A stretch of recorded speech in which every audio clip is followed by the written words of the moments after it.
Hello, Aries. So mid-April through the end of April, we are going to be taking a look at your cards. And here we go. Underside of the deck. Stepping into power, you are strong beyond measure. Aries.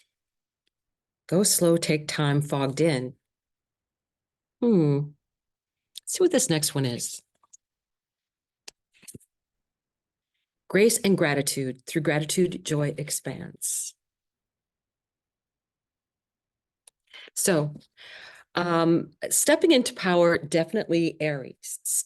This fogged in, go slow, take time. I really do think that that's because we are kind of in a holding pattern with Mercury retrograde until the end of the month.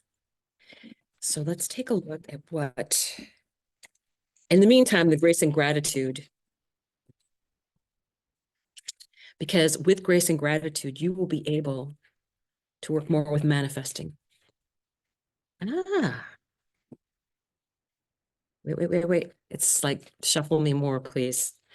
All right, energies for Aries, mid to end of April. Oh, volunteer, there we go. You are going to be starting on a journey. So I think that is what we're waiting on. What is the bottom of the deck here? I'm not going to shuffle anymore. I'll just take it as it comes. 4 of water, 4 of cups. That's a bit of disappointment, but 4 of air. Resting, healing. 6 of fire. And let me show you this really up close, because I really think that that what's happening is that you're going to be moving into, I think you're moving out of stuck.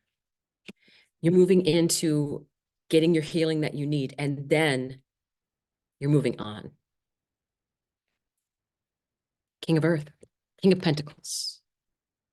Someone who has the knowledge that they've earned on their own. 8 of water. I like the 8 of water because what truly belongs to you, you take with you. And the 8 of cups, as what this normally would be in a deck, is it's a form of moving onward, and it's an ascension. I know what I've had in the past and what knowledge it's brought me. And now I can just take that with me. And it's traveling lightly. It truly is. 10 of water, 10 of cups, emotional fulfillment, right?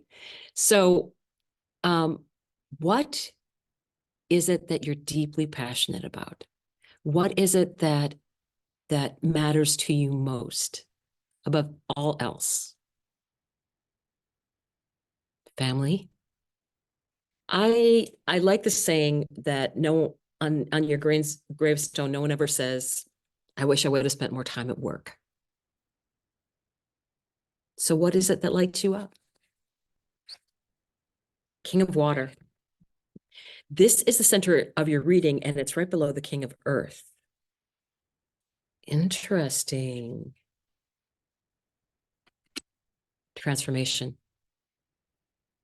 This would be considered the death card. It would be considered, you have to give something up in order to make room for something better to come in. And I think that is what you need to be aware of. I think things are going to be changing. And I think things regarding businesses that have been long held businesses and have big names, I think that's all going to change. 6 of water. And to me, this can be about childhood, early childhood, but to me, it's speaking more of those soul connections, right? In this life and in past lives that we learn the lessons from. Page of Air. What new messages are going to be coming in for you? What new starts are you going to be making? Let me get one more here. Five of Earth. Five of Pentacles. Now, I always think that that is someone that's disappointed with things, but a lot of times the Five of Pentacles is someone that's on the outside looking in. And I don't think that's the energy that we need to get anymore. I think the outside looking in, what are you looking into? I think there's so many changes that are going to be coming. I actually will clarify here. What big change is coming for Aries here? What's the big change? Ooh, volunteer. Four of Wands. Let's see what else we have. Four of Swords. Ah, fours. This was Four of Air over here. Four of Water. Wow. King of Cups. King of Cups came out again.